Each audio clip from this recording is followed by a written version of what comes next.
Welcome to a webinar on exploring the possibilities of fast data in manufacturing. I'm Athena Elizabeth and I will be your moderator for today's webinar. Now, as we begin, I want to take you through a few indicators so that we can interact better during today's webinar. You're looking at the attendee interface to go to webinar, and as you can see, there is also a viewer window on the left. Now this window will show you everything that we will be sharing on our screen. And you also have access to a control panel, which is in the right hand side, where you can type in your queries and share your comments. As they come in, we will review them towards the end, that is the question and answer session. Also, the webinar is being recorded and everyone will receive an email with a link to view a recording of today's event.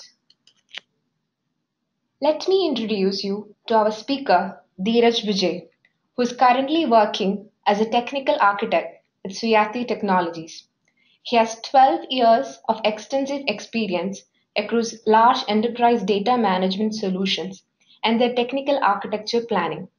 He is a passionate evangelist of big data-centric solutions and is a core advisory member of Suyati's big data service offerings. I would like to introduce you to a company, Suyati Technologies, that provides marketing technology and integration services for companies that wish to combine the best of these solutions and create a unified approach to customer acquisition.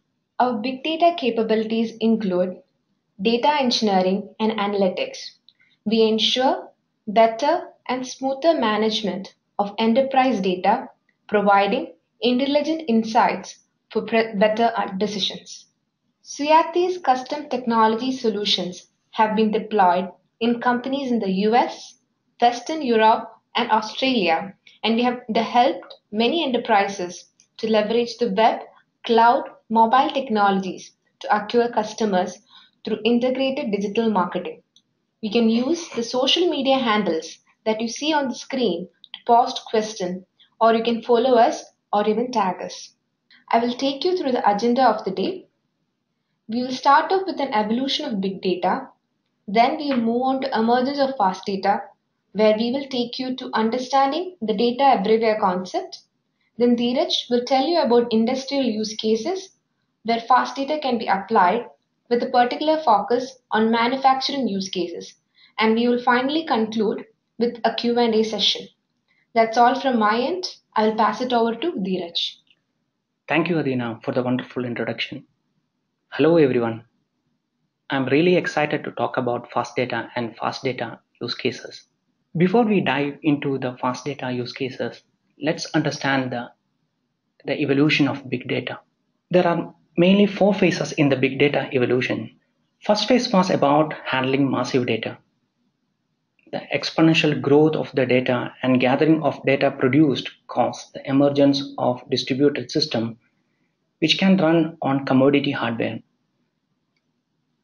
Handling of massive data was not possible with single machines, so which caused the design of commodity hardware distributed systems. 3 V's are the defining principles of big data. Volume refers to the amount of data, variety refers to the different type of data, and velocity refers to the speed of data processing. In the second phase, big data systems were able to handle variety and velocity along with the data volume. During the third phase, advancement of data capturing, processing, and storage technologies enabled to develop systems to handle continuous data streams with low latency. Big data systems were started to mature enough to process data as it arrives. Fourth phase development includes ability to run analytics jobs on the continuous data streams, derive actionable insights from the data as it arrives. This opened possibility to be proactive to events rather than reactive, and also design systems with more accurate predictions.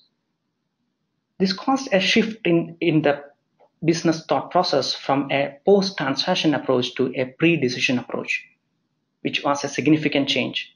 Why fast data? Modeling systems to handle real-world events resulted in the emergence of fast data. Many systems in the real world happen as continuous streams. For example, heartbeats, ocean currents, machine metrics, GPS signals are some of the examples. Monitoring and understanding such systems requires stream-based fast data processing.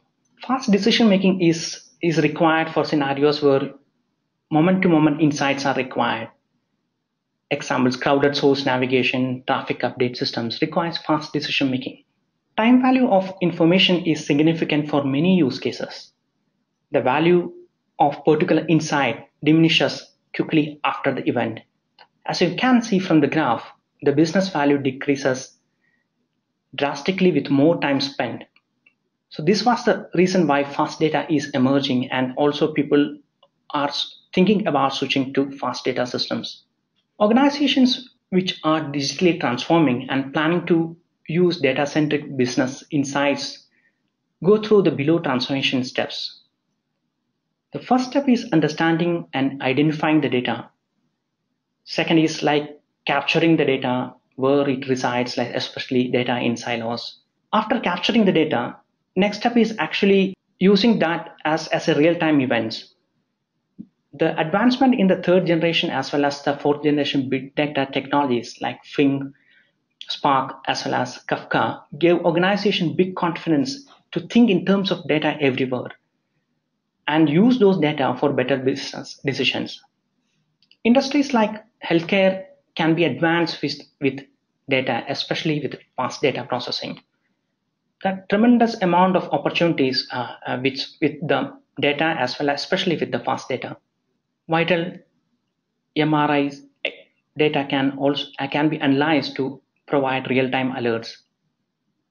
This data collection happens inside hospitals as well as from patient devices, which provide real-time alerts.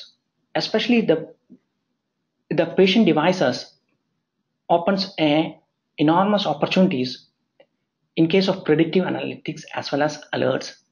Another use case is in the oil and gas industries where real-time sensor data matters most. Real-time monitoring, especially the data visualization from the sensor data, help scientists and asset team to understand the trajectory and make better decisions. It helps in greater operational efficiency because huge amount of data is invested if they follow a wrong trajectory. Also in financial services, there are a lot of use cases where which the real data can be used. Fast data has shown a lot of opportunities, potential opportunities with fraud detection, mobile notification, and alerts. Now, let us look into the technologies for the big and fast data processing. The big data technologies can be classified into different categories, like the stage where the data acquisition happens, the stage where the data processing, and also the data storage. Technologies like Scoop, Flume are used for data acquisition. They help to gather the data from outside. And processing technologies like Hadoop, MapReduce, in-memory processing like Spark are used for data processing. They more process the data as batch and provides insight from those data, and those data can be used for visualizations, also actionable insights from that particular data. From a data storage, there are a lot of options like distributed HDFS, Cassandra is there, and object storage like S3s are used for storing data. Fast data technologies can be looked as an extension of big data technologies, where additional capabilities in case of data creating data pipelines and streaming data processing is actually provided. Technology like Kafka, NATS, Kinesis Firehose, Azure Event Hub are used for creation of data pipelines. These data pipelines help to collect and capture real-time data from different sources. Technologies like Kafka Streams, Akka Streams, the streaming component of Spark, Flink, Kinesis Streams are used for streaming processing. What they actually ingest the data from the streaming sources and are able to provide insights from those data. Kafka Stream and Akka Streams are best fitted for complex event processing and, and microservice use cases, where most of the cases like acting on the data immediately is what required.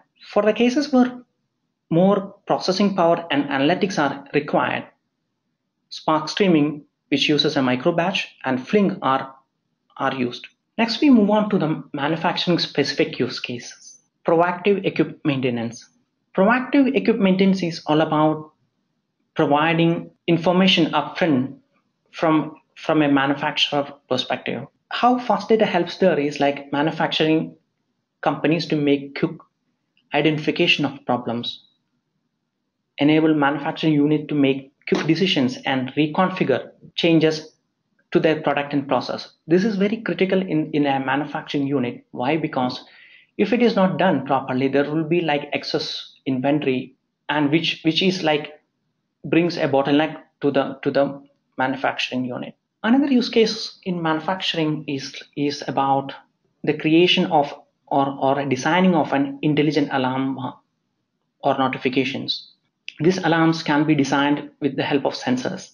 So where sensors captures the data from different units and they actually push that data into the streaming source, and from the streaming ingestion engines take the data and make appropriate decisions.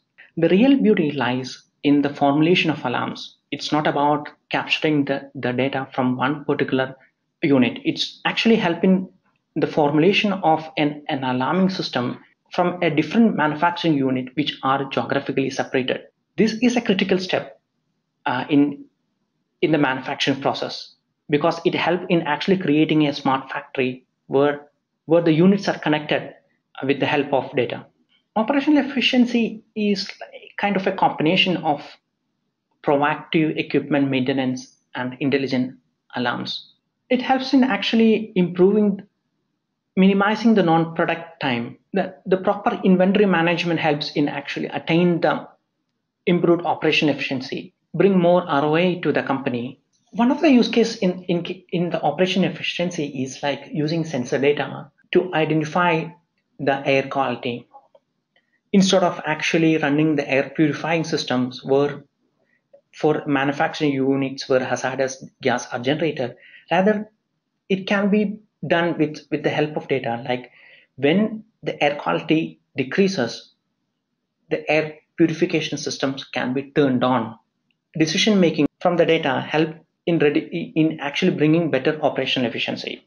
Another example is with use cases like we're designing a smart alarms where multiple data from different units used to create a formulation where a formulation derived at certain points are used to make intelligent alarms. So to conclude, fast data is about using data to full potential.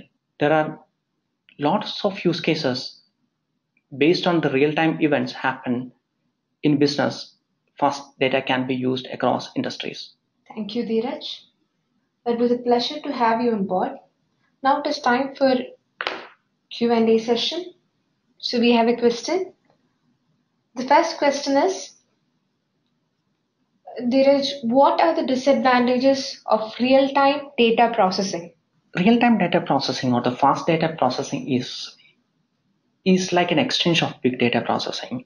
Earlier it was like the store first and process next approach.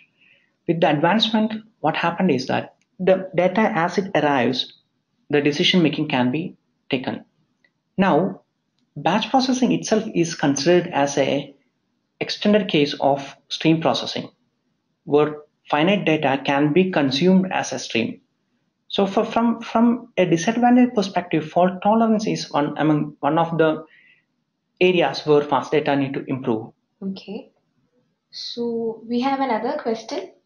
I'm a manufacturer focused in lubricants. How real-time data can help me in improving my business? One of the scenarios is like creating a smart factory where a connected factory with the help of sensors. So designing such factories help in bringing more security measures to the organization. Other use cases is like again like the formulation of of alerts. When individual units create different combinations, those combinations can be provided into the stream, and actionable insights can be taken from that particular data, rather than waiting that particular process to complete altogether and make decisions. Intermediate sort of decision making can be taken based on the data. Now we'll have one more question. I'm a person not into manufacturing, but I would really like to know about the possibility in oil and gas industry with relation to fast data. Can you give me a scenario in which fast data has been utilized in oil and gas industry? Yeah, oil and gas industry uses fast data into a large extent. It's very critical for oil and gas industry to have an operational efficiency. It involves large amount of cost for each rig exploration.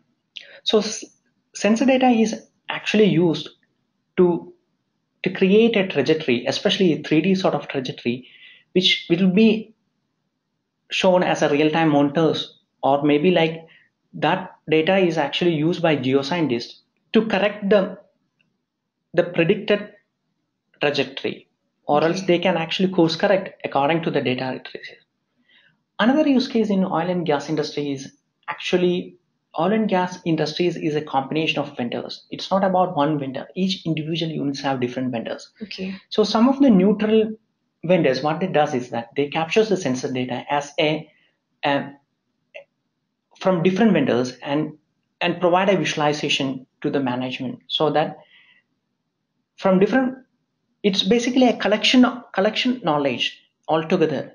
A real-time collection knowledge from altogether is used to identify the faults with vendors. So fast data gives you a real-time data Yes, visualization. yes, which can be plotted for 3D modeling sort of. So how it differs from big data? Big data doesn't provide you the real-time insights. Big data is more about actually storing the data and utilizing those data for insights. Most of the cases, like it will be like using the data like a nightly job. To a certain extent, Spark reduce that particular time latency by bringing in the in-memory processing, so that it can take or maybe like react faster to the volume of data. But it doesn't provide the capability to react immediately to the data as it arrives. Okay. It provides flexibility in it to a certain extent. It holds things in memory that the iterations or stages in processing can be reduced. That's what Spark does Okay. compared to the old Hadoop. Okay. Okay, because each intermediate steps requires more time, or maybe like IO operations, sort of it has to store the data, refresh the data. Those sort of things is reduced by bringing in memory capabilities by Spark. Okay. But still, it's about persisting data, consuming the data for processing at later point. Okay. We have time for one more question. It just asks, what is the difference between batch processing and stream processing? Yeah, batch processing is more about storing the data. Okay, the batch processing initially started with MapReduce. Okay. Then Spark actually improved the process. It actually improved the process by 100% using the in-memory processing. All right. So the data is like the large volumes of data is split across different machines. Okay, that's what we call as machine distributed data. Okay. So the Spark or MapReduce batch processing, what it does is that it acts on the massive data, okay, and produce results based on that, or process those massive data and produce results. So that is mostly called as batch processing. Okay. Fast data is about, again, it can handle volumes, millions of data per seconds. So the advancement or the technologies like Kafka and NATS, where the data storage capability is there. So they follow in exactly one sort of a design where the data will be available in a stream for a predefined set of time. Okay. And that data can be consumed by interested parties like a receivers, And if they are interested to process it immediately, they can do that particular process. So that's all. Thank you, folks. Thank you, Dheeraj. I hope you enjoyed our webinar.